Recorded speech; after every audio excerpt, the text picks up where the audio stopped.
నమస్తే మెట్రో ఉదయం న్యూస్ కి స్వాగతం. భూపాల్పల్లి నియోజకవర్గంలోని చిట్యాల మండలంలోని జుక్కల్ గ్రామంలోని బిఎన్ఆర్ ఫంక్షన్ హాల్లో ప్రజాపాలన ప్రగతి ప్రణాళిక కార్యక్రమంలో భాగంగా ఉద్యానవన శాఖ ఆధ్వర్యంలో ఉద్యానవన పంటల సాగు, ఆయిల్ ఫామ్ సాగు విస్తీర్ణం పెంపుదలపై నిర్వహించిన అవగాహన కార్యక్రమంలో ముఖ్య అతిథిగా శ్రీ గండ్ర సత్యనారాయణరావు పాల్గొన్నారు.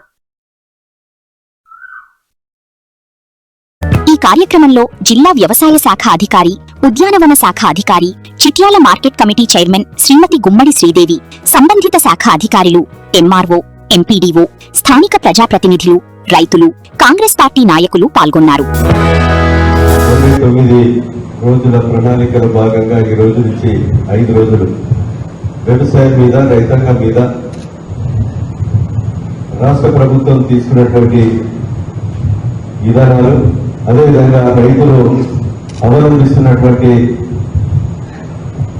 ఈ యొక్క చేయబోయేటువంటి వ్యవసాయం మీద అవగాహన కొరకు ఏర్పాటు చేసినటువంటి యొక్క కార్యక్రమానికి హార్టికల్చర్ అధికారి, అదేవిధంగా వ్యవసాయ అధికారి, జిల్లా మార్కెట్ కమిటీ అధ్యక్షులు గుమ్మడి శ్రీదేవి గారు, అదేవిధంగా వేదిక మీద ఉన్నటువంటి గౌరవ సర్పంచులు, ఎంఆర్ఓ గారు, ఎంపీడీఓ గారు,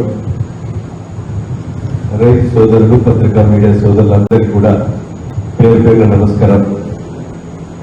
మొక్కలు కొనాలి, మరి ఎవరు కొనాలి?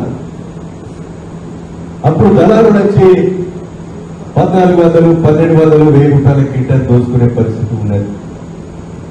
ఈ పరిస్థితులలో మీ ముఖ్యమంత్రి గారికి మొక్కలు విపరీతంగా పండిన మక్క రైతులను ఆదుకోవాలంటే మార్కెట్ ద్వారా కొనమని చెప్పారు. కానీ మార్కెట్ ద్వారా కొనాలని అన్నప్పుడు ఒక 5,000 కోట్ల రూపాయల భారం రాష్ట్ర ప్రభుత్వం మీద పడుతుంది. ఆ 5,000 కోట్లు పెట్టి కొందామన్నా గోదాములు ఖాళీగా లేవు.